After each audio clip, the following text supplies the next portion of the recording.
Hook. They thought they could destroy me with fines, $250,000 worth of violations for things I never even did. They laughed when I begged for mercy, mocked me when I said I couldn't afford it. But what they didn't know, what not even I knew at the time, was that the land beneath their million-dollar homes belonged to me. And when I found out, everything changed. My name is Daniel Harris, and for as long as I can remember, all I wanted was peace. After years working double shifts as a mechanic, I finally scraped enough money to buy a small, worn-out piece of land on the edge of a beautiful suburban neighborhood. It wasn't much, just a couple of acres with an old trailer and a barn falling apart at the seams, but to me, it was freedom. I never cared much about fancy homes or keeping up with appearances. I wore the same jeans until they were nearly threadbare, worked late nights, and fixed cars for neighbors for free when they couldn't afford repairs. My land was my safe space. A place where I could breathe. But peace doesn't last when greed comes knocking. The neighborhood beside me was run by one of the most ruthless homeowners associations in the county. Their president, a man named Gregory Walsh, was a polished, silver-haired businessman who wore expensive suits even to mow his lawn. His wife, Claire, walked around with her little dog like she owned the sun. To them, appearances were everything, and my trailer, my old pickup trucks, even my clothes, were an embarrassment. It started small. I received a letter taped to my mailbox. Notice of violation, unkempt property. I crumpled it up, confused.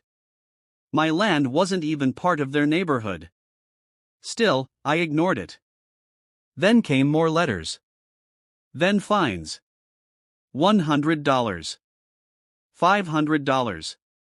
$2,000. Each week, another accusation: improper fencing, unapproved structures, eyesore vehicles. I tried to reason with them, tried explaining that I wasn't under their HOA. But Gregory only sneered. "The neighborhood has standards, Daniel," he said once when I confronted him.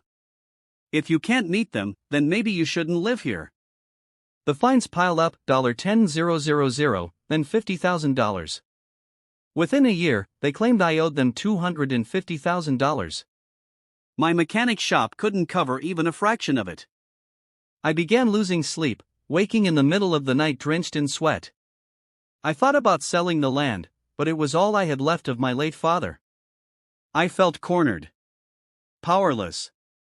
Alone. Until the day everything changed. While searching through the county records to see if I had any legal defense, I stumbled upon something strange. The plot numbers listed under my deed weren't just for my trailer and barn, they stretched far beyond, looping into streets, sidewalks, and even yards of the pristine neighborhood itself.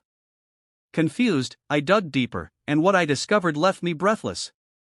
The entire subdivision, every cul-de-sac, every manicured front yard, even Gregory Walsh's massive two-story brick home, sat on land I owned.